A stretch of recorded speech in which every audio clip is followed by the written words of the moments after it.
السلام علیکم ورحمۃ اللہ وبرکاتہ۔ میں یہاں یہ بتانا چاہوں گی کہ اسلام نے ایک عورت کو کتنا بناؤ سنگار کرنے کی اجازت دی ہے، کیونکہ یہ نئی تہذیب کا دور ہے، یعنی ماڈرن کا، اور بہت سی عورتیں غیر مسلم عورتوں کو دیکھ کر بغیر سمجھے بناؤ سنگار اور فیشن میں ان کے پیچھے دوڑنے لگتی ہیں، اور یہ جاننے کی کوشش بھی نہیں کرتی کہ ہم مسلمان ہیں اور اپنے دین کے پابند ہیں۔ اس لیے ہمیں وہی کرنا بھی چاہیے جسے اللہ رب العالمین خوش ہو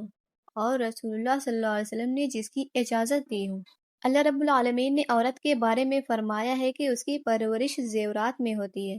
اور وہ تکرار کرنے میں کمزور ہوتی ہیں۔ وہ حیا اور شرم کی وجہ سے اپنی پوری بات نہیں بیان کر پاتی۔ اللہ رب العالمین نے عورت کی دو فطرت اور طبیعت کا ذکر فرمایا ہے۔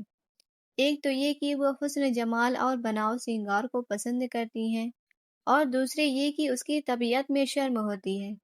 یعنی ایک تو اس کے ظاہری زیورات ہوتے ہیں جو سونے، چاندی اور موتیوں وغیرہ سے تیار کیے جاتے ہیں، اور دوسرا زیور شرم و حیا کا زیور ہے، اور اسی سے ظاہر ہوتا ہے کہ لڑکیوں اور عورتوں کے لیے اسلام نے بناؤ سنگار کو جائز قرار دیا ہے، چاہے سونے، چاندی وغیرہ کے زیورات سے ہو یا مہندی، پاؤڈر اور کریم یا چوڑیوں سے ہو، لیکن اس کے ساتھ یہ بھی ضروری ہے کہ یہ بناؤ سنگار اپنے لیے ہو، یا شادی شدہ عورت ہو تو اپنے شوہر کے لیے ہو، نمائش اور غیروں کو دکھانے کے لیے نہ ہو، کیونکہ اللہ رب العالمین کا ارشاد ہے کہ اپنے بناؤ سنگار کو غیروں کے سامنے نمائش نہ کرو، لیکن نقاب وغیرہ جو ظاہر اور اوپر ہوتا ہے، اگر اسے دوسرے بھی دیکھے تو کوئی بات نہیں، بلکہ اللہ رب العالمین نے یہاں تک فرمایا کہ زمین پر اتنی زور سے پیر مار کر نہ چلیں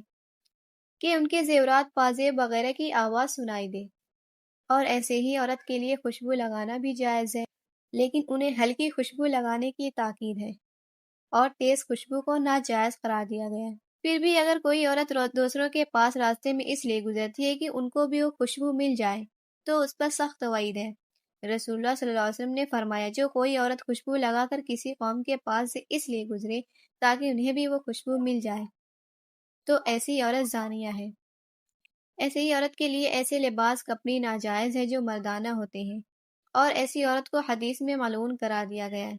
اور حسن جمال کے لیے پیشانی کے بال نوچنا، دانتوں کو باریک کرنا، اور اپنے بالوں میں دوسرے بال کو ملانا، اور ناخنوں کو بڑھانا، یہ سارے کام بھی ناجائز اور لعنت کی چیزوں میں شامل ہوتے ہیں۔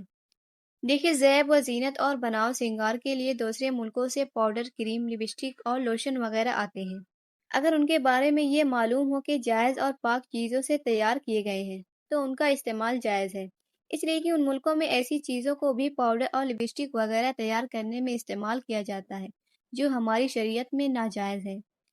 ایسے ہی لپسٹک یا پلکوں وغیرہ پر ایسا رنگ اور پالش وغیرہ لگانا جس پر پانی کا اثر نہیں ہوتا، یعنی پانی اندر تک نہیں جاتا، اور نہ نہانے سے عورت پاک ہوتی ہے۔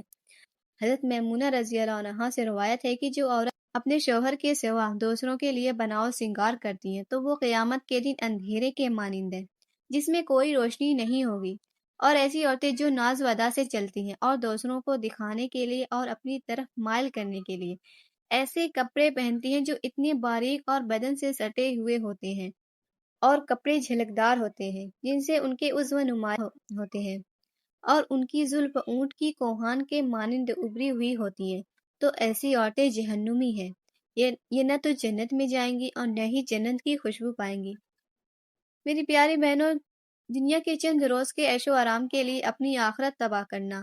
اور جنت کی خوشبو تک سے بے نصیب رہ جانا کوئی مسلمان عورت پسند نہیں کر سکتی۔ ایسی عورتیں بھی ہیں جو اسکرٹ میں بازاروں اور پارکوں میں پھرتی ہیں، وہ بھی ہیں جن کے لباس اتنے باریک اور بدن سے سٹے ہوئے ہوتے ہیں کہ وہ کپڑے میں بھی ننگی ہوتی ہیں، اور آپ صلی اللہ علیہ وسلم نے فرمایا، ایسی عورتیں آخرت میں رب کے سامنے ننگی کر کے رسوا اور ذلیل کی جائیں گی۔ اگر ایسی عورتیں دنیا میں باعزت اور کسی نبی یا نیک شخص کی بیویاں ہوں گی، لیکن آخرت میں اگر ان کا عمل اچھا نہیں ہوگا تو یہ رشتے انہیں کسی کام نہیں آئیں گے، اور آخرت میں انہیں اپنی بدعمالیوں اور بد کرداریوں کی وجہ سے رسوا اور ذلیل ہونا پڑے گا۔ اس لیے میری بہنوں، یہ دنیا، یہ حسن و شباب اور جوانی چند روز کی ہے، پھر ہمیں اپنے کرتوت اور اعمال کے ساتھ اللہ کے سامنے پیش ہونا ہے۔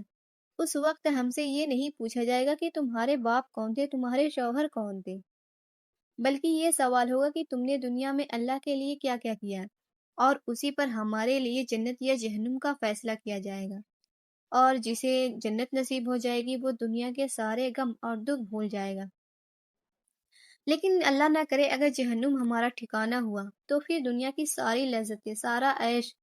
کرکرا پڑ جائے گا۔ اس لیے آؤ ہم ابھی سے یہ فیصلہ کر لیں کہ ہم دنیا کی پریاں بننے کے بجائے جنت کی حوریں بنیں گی اور اپنے رب کو خوش کریں گی اور رسول اللہ صلی اللہ علیہ وسلم کے بتائے ہوئے راستے پر چلیں گی۔ جزاک اللہ۔